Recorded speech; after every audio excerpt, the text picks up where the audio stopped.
Hi there, Tom Hughes here, and I just want to let everybody know I'm working on the update. The second edition of Improvement Starts With I, and I'm really having a blast. Part of the preparation for that is I'm re-listening to my own book, probably for the first time in 6 months, and I'm really enjoying it, I have to say. So I'm picking out some of what I think are the highlights, and I'm going to be posting them over the next month or so. And one, and in no particular order, this one is about how I coach 3S to a coaching client, and how I define 3S and how I try to bring out the essence of it. And this little clip from the book is played at 1.5 speed, and it talks about the essence of what Sweep really is. I hope you enjoy it. If you like the content, like, comment, share, subscribe. Thanks everybody.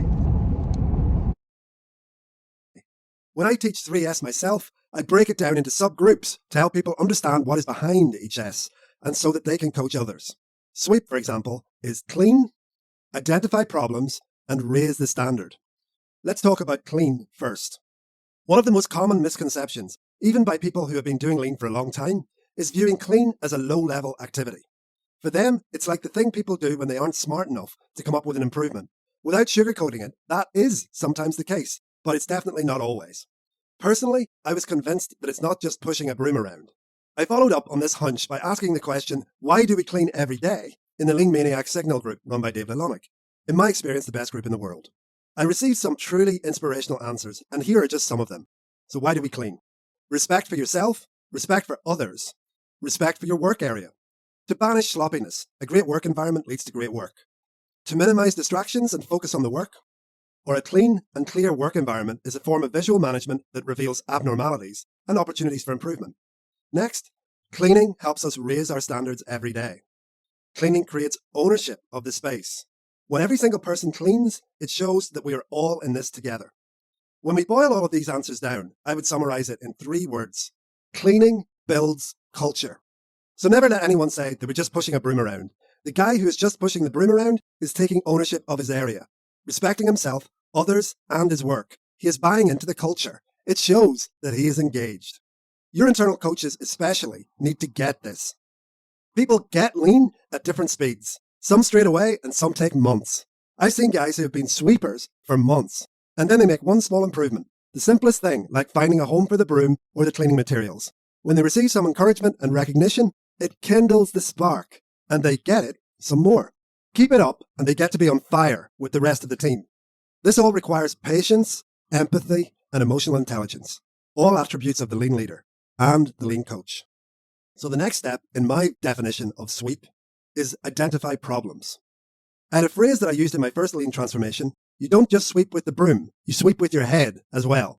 As time goes on, we are looking for the source of the dirt. After all, cleaning in itself is a non-value added activity.